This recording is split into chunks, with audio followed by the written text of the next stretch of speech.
They're crying over pads, the guard muttered, utterly baffled. It was May 19th, 1945, at Camp Hearn, Texas. The scene was stark. A convoy of U.S. Army trucks idled on the red gravel, having just delivered 33 women in faded Luftwaffe gray. These were not combat soldiers, but nurses, clerks, and radio operators. German women, now prisoners of war, shipped across the Atlantic after the Reich's final, shattering collapse. Their movements were slow, their boots sinking slightly into the pervasive dust, their eyes empty and hollow. The camp gates opened. An American nurse, Dorothy, clipboard in hand, called out each prisoner by number, her voice crisp and businesslike. You'll be issued soap, toothpaste, and personal supplies. The first German woman in line peered into the crate, her gaze fixed on the contents. White sanitary pads, soft, sterile, and utterly unfamiliar for menstruation. The translator's voice cut the silence.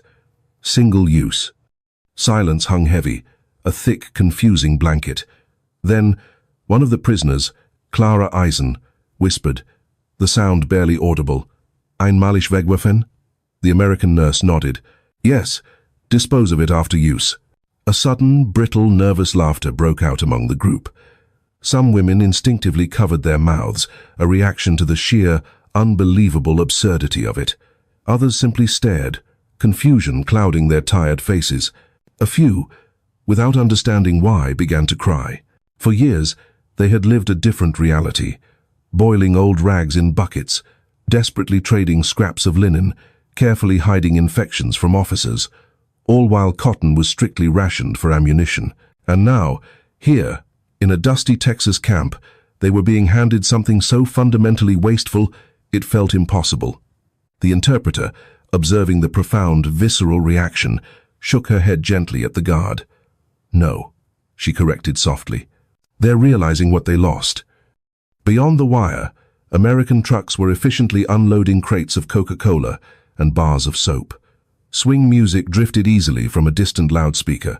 Inside the fence, the German women held the white pads not as mundane supplies, but as fragile, almost sacred relics. Clara, looking out towards the vast horizon, spoke the thought that pierced the group. We thought we were the modern ones. They had arrived from a continent of ruin and deprivation into a civilization that could effortlessly afford to be gentle. Defeat, they now understood, was no longer just about flags or front lines, but about the very essence of existence who could afford to throw comfort away. The image of the women of the Reich, as shown in the newsreels of 1943, was one of invincibility. They were perfectly uniformed, their aprons crisp, their smiles steady, portrayed as the unwavering backbone of a nation at war, disciplined, organized, and meticulously cared for. The Ministry of Propaganda had promised that every German woman, soldier or nurse was fully equipped for duty. No one saw the hunger behind those perfect smiles. The truth was that the illusion of plenty was one of Hitler's most fragile weapons. Factories that once produced consumer goods had long since been irrevocably switched to armaments production. The Reich's textile reserves were entirely drained by 1942. Cotton shipments from Egypt had vanished beneath the relentless British blockade. Even cellulose, a material crucial for sanitary pads and medical dressings, was diverted without hesitation to gunpowder. By 1944, German women were reduced to sewing rags from whatever scraps they could find and washing them repeatedly until the fabric practically dissolved in their hands. Clara Eisen remembered the posters clearly. A blonde nurse tending to a soldier, the caption boldly declaring, "The German woman, strong in duty." She had believed it. Everyone had. They were told that hardship was not a failure of the state, but patriotism, that sacrifice was honor. To admit to deprivation was to betray the nation itself. In the final bunkers of Berlin, propaganda ministers continued to issue radio speeches, defiantly claiming, "Our women want for nothing. Their needs are the Reich's priority." The lie was effective for a time. German civilians naturally assumed that even the Americans must be fiercely rationing. They imagined the same cold baths, the same eternally patched clothing, the same desperate, constant shortages. But the Atlantic Ocean told a profoundly different story. Across the water, American assembly lines ran day and night, relentless and uninterrupted. Soap, toothpaste, shaving cream, tissues, and sanitary pads poured out by the millions. The American homefront was a world where scarcity was not a reality. When Clara's transport arrived in Texas, she expected the standard treatment of an enemy: humiliation, harshness, neglect. Instead, the U.S. Army nurses handed out abundance with a calm, almost mechanical efficiency. They did not gloat. They did not lecture. They simply issued comfort as if it were a fundamental human right. One prisoner later wrote, "They gave us what we had stopped believing existed: consideration." The women's shock was not truly about the pads themselves.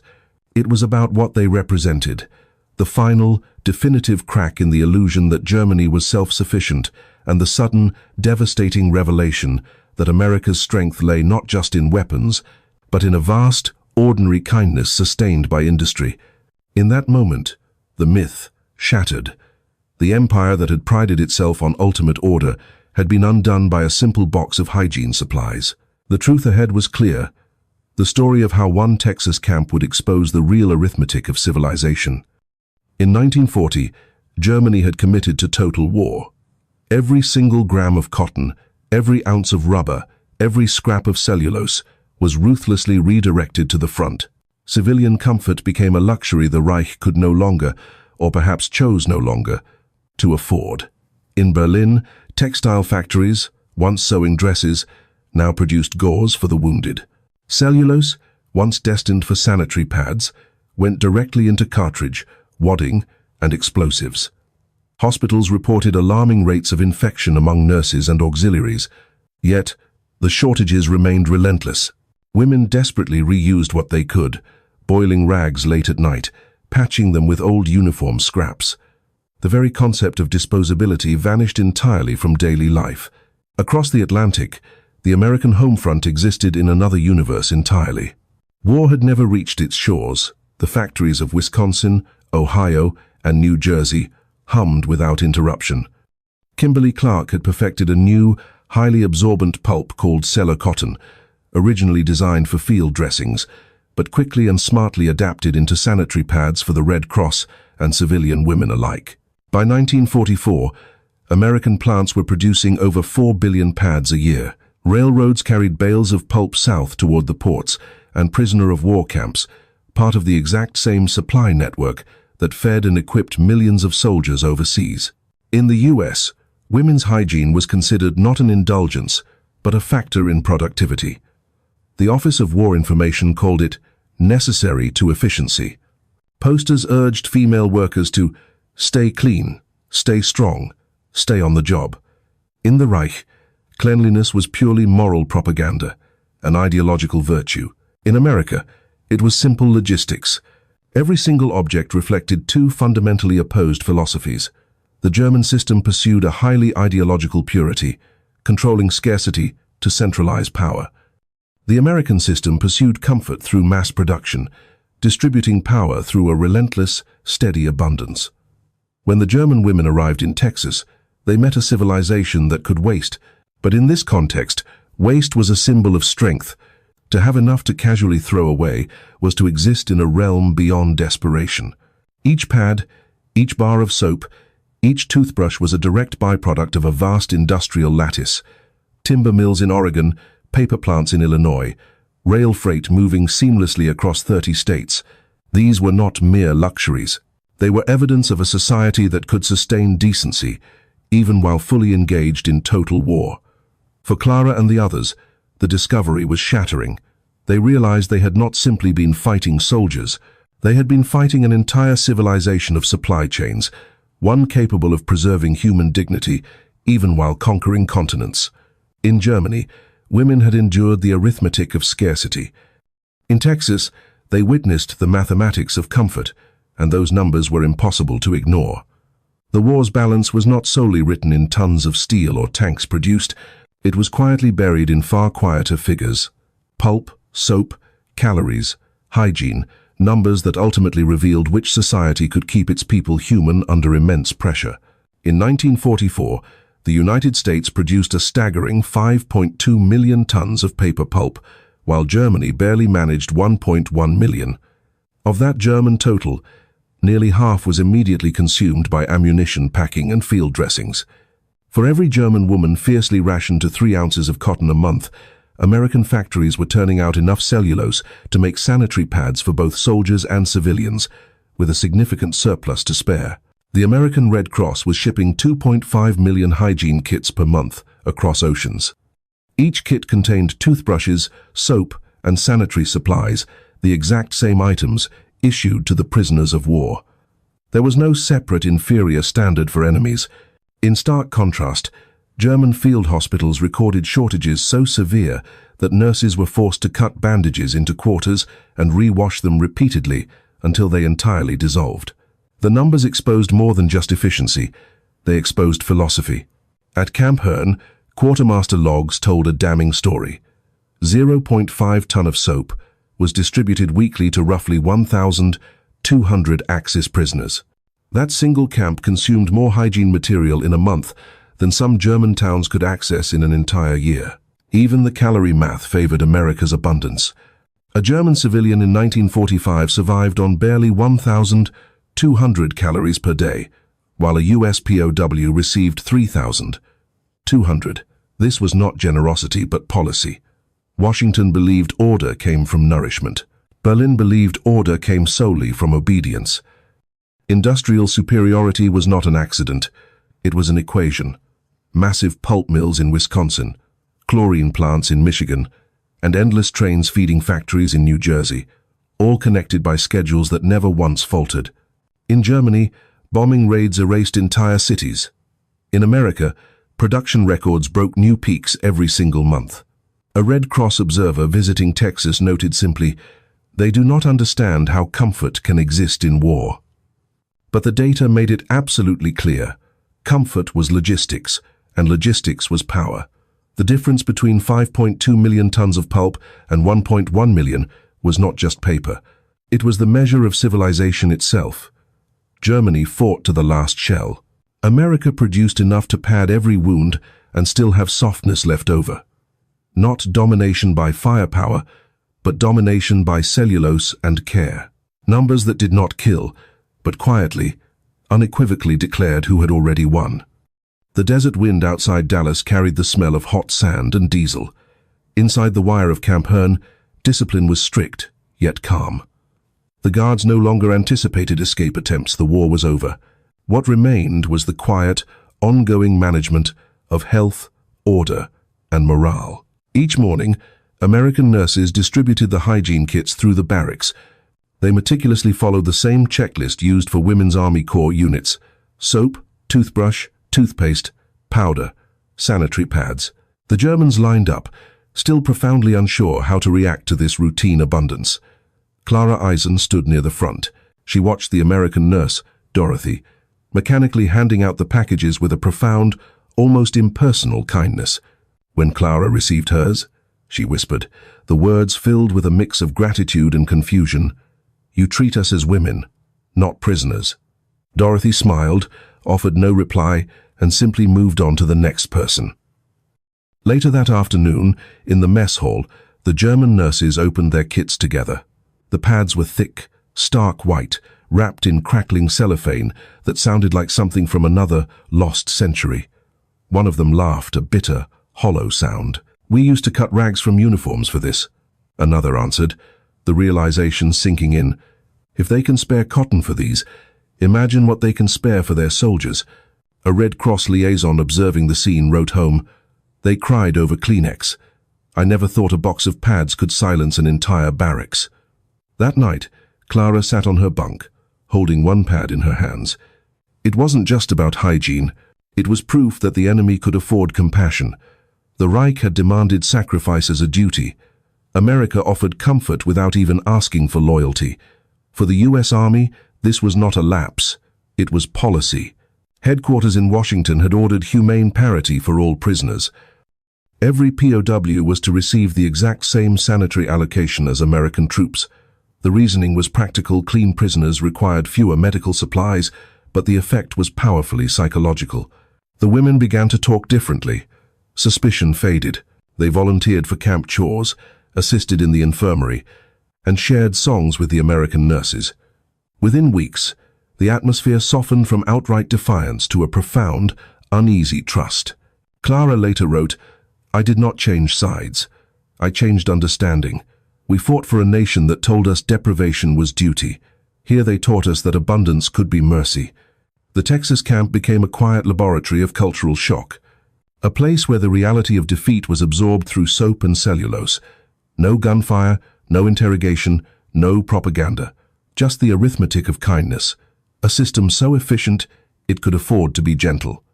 The women who had once served a regime defined by scarcity now witnessed a civilization whose greatest weapon was its surplus.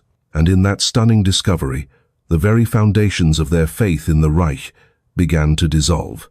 It began as disbelief, then turned into silence. The women of Camp Hearn no longer mocked the American excess. They studied it. They meticulously counted the soap bars stacked in storerooms, the clean towels issued weekly, the cigarettes given even to prisoners. The arithmetic of comfort was undeniable. In the Reich, shortages had been preached as the ultimate virtue.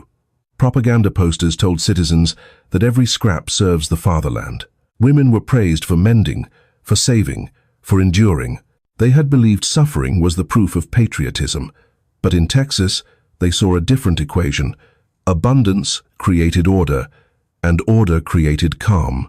The shame arrived slowly, but with a crushing weight. One evening, while folding clean laundry, Clara whispered, her voice tight with regret. "We thought we were stronger because we could live with less, but it was only because we had no choice." Another woman nodded slowly, her eyes fixed on her hands. "They are richer in everything," she murmured, "even mercy." American camp reports noted profound changes. The women stopped hoarding rations. They meticulously cleaned their quarters. Illness rates dropped dramatically.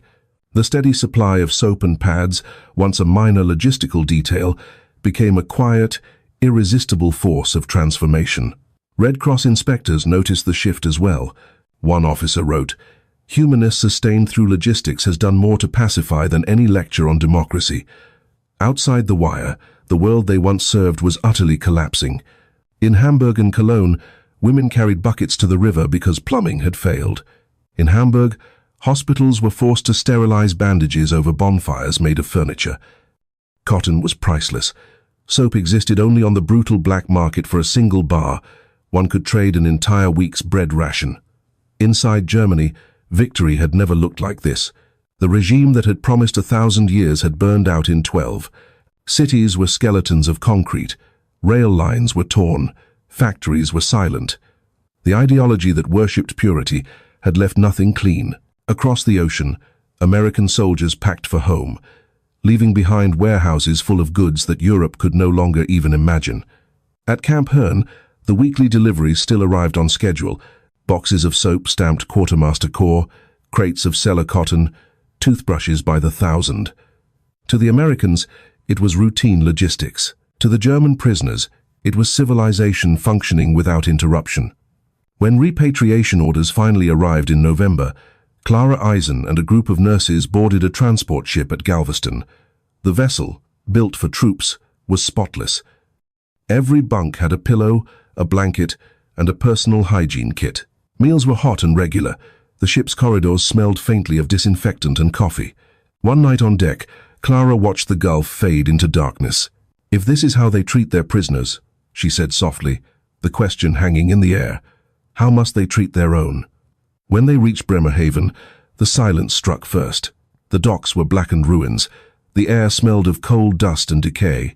German women in patched, thin coats waited along the pier, clutching tin cans for soup. A Red Cross nurse from Sweden whispered, "They are the same age as you." The contrast was unbearable, a devastating blow. In Texas, comfort had been a simple accident of the system. In Germany, deprivation had become a punishing way of life. Statistics confirmed the terrible feeling. The average German civilian ration was 1,200 calories per day. In American POW camps, prisoners received 3,200. German hospitals functioned at 20% capacity, many entirely without gauze or alcohol. U.S. military hospitals overseas operated at 110% capacity, with surpluses stockpiled in massive warehouses. Infrastructure was destiny. The Americans had relentless pipelines of goods, steel, sugar, cellulose running from factory to port to front. Germany's supply lines had utterly collapsed into desperate barter and ruin. Clara's first night back in Bremen, she slept on the floor of a gutted schoolhouse. Her bunkmates were tearing old curtains into strips for makeshift bandages. She remembered the box from Texas, the sterile pads folded like miracles of paper and air. "We thought we were the organized ones," she whispered into the dark. But they organized kindness. Weeks later, American occupation troops began distributing care packages. Each contained coffee, powdered milk, chocolate, soap, sanitary supplies, the exact same items that had shocked her in Texas. Crowds gathered around the trucks in silence, too stunned to cheer. A German doctor watching the scene turned to a colleague and said, simply, "They conquered us with comfort." He was correct. The Americans had built not only formidable weapons, but a network of convenience strong enough to survive a world war. Their abundance was not a sign of arrogance. It was the fundamental structure of democracy itself, translated into logistics. For the women who had lived through both systems, the revelation was irreversible. The Reich had turned scarcity into a moral code. America had turned efficiency into compassion. In the end, the difference between the two civilizations was not in their uniforms or their flags. It was in the invisible arithmetic of how they treated the smallest needs. Soap, cotton, clean water. These were the true front lines of modernity. And for Clara Eisen, the war ended not with surrender, but with a profound understanding, realizing that power without comfort was only another, more painful form of poverty. By the winter of 1945, the women of Camp Hearn were no longer prisoners in the emotional sense. The war had taken their homes, their uniforms, and their faith in a cause, but what truly dissolved was their certainty about what civilization meant. Clara kept one pad from her final hygiene kit, folded carefully inside a small envelope. She said it reminded her not of captivity, but of an awakening. The item was ordinary, almost absurdly simple. Yet, to her, it was proof that the world she had served had been built on scarcity dangerously disguised as strength. Germany had designed rockets, jet aircraft, and nerve gas, but could not design comfort. Its factories built terror, while its women boiled rags. The Reich's pride in precision hid a profound neglect of humanity. America, by contrast, had treated softness as infrastructure. Behind every disposable pad stood the crushing math of mills, pulp plants, rail cars, and relentless 24-hour shifts. The ability to waste came not from indifference, but from overwhelming capability. Waste in this context was mercy at industrial scale. When Clara returned to a ruined Germany, she realized that her defeat was not only military, it was moral arithmetic. The Reich had sought glory through sheer endurance. America had achieved power through sheer abundance. In the end, it was not tanks that crushed the illusion of German superiority. It was tissue, soap, and cellulose. The smallest tokens of modern life revealed a chasm between ideology and practicality. Her diary from 1946 contained a single, devastating line. "They did not conquer us by hatred, but by decency." For historians, Camp Hearn became a footnote in the vast machinery of the war. For the women who lived it, it was the moment when industrial civilization revealed its quiet, ultimate weapon, dignity manufactured by the ton. The Reich had worshipped iron and blood. America mastered pulp and patience, not the swastika's discipline, but the assembly line's humanity. When Clara held the white pad in the Texas sunlight, she finally understood what defeat truly meant. It was not being outnumbered or outgunned. It was seeing a society so advanced that it could afford to be gentle, and realizing your own nation had never even tried. They had come to Texas as prisoners of war. They left as witnesses to the arithmetic of compassion. History's verdict was silent, but absolute. Civilization is measured not by what it can destroy, but by what it chooses to spare. The story of the German women at Camp Hearn ends far from the battlefields that made them prisoners. No explosions, no medals, no triumphal parades. Only the quiet realization that the power to produce comfort was the power to define civilization itself. The war had proven that America's true arsenal was not only its factories or fleets, but its very philosophy of abundance. Where the Reich glorified sacrifice, the United States industrialized compassion. Soap, paper, food, fabric, each became a strong thread in a network stronger than any ideology. Every box handed out in Texas whispered the same message. You have lost, not because we hate you, but because we can afford kindness. That lesson would ripple far beyond those barbed wires. In post-war Europe, every care package, every Red Cross delivery, every carton of powdered milk carried that same quiet verdict. The empire of comfort had arrived, and it spoke fluently through logistics. The women who once served a regime built on fear returned home to rebuild with empathy. They had learned that progress was not the enemy's propaganda. It was the ability to give without losing.